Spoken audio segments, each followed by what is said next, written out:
The air shifted. I felt the presence of fabric, heavy linen, damp with birth. Not a tent, a womb room.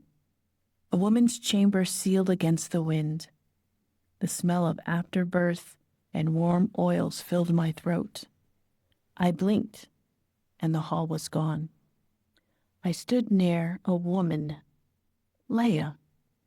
She turned on her side, her face damp, her back to the doorway. She lay as one who had not yet decided whether she would speak or scream.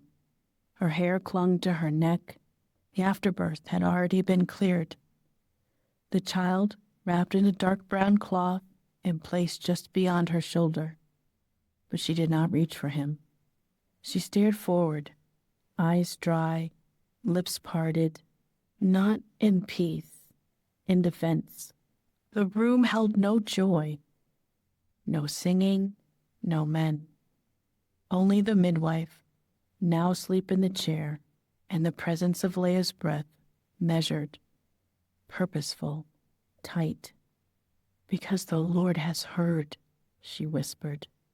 I turned my head to listen, not with ears, but with that deeper part of me, that flame sight awakens. In Phanuel's vision, you do not hear the words, they enter you as if remembered, that I was hated.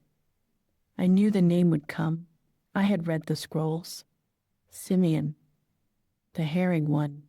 But here, in the heat of this room, the name, it was not a prayer, it was a rebuttal, a defense laid over a wound. I stepped closer.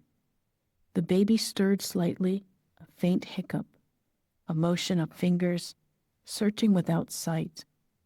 But Leah did not move.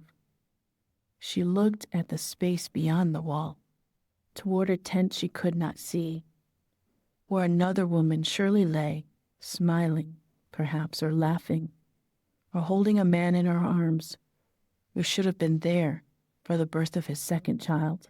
The candlelight shifted, and in that flicker I saw Simeon's face, not as the dying man I would soon record, but as the newborn whose name was a consequence, not a celebration. And I understood. He was not loved into being. He was named into survival. The flame sight trembled, not because the vision was unstable, because I was. I had seen grief before, aged grief, grief that bore testimony.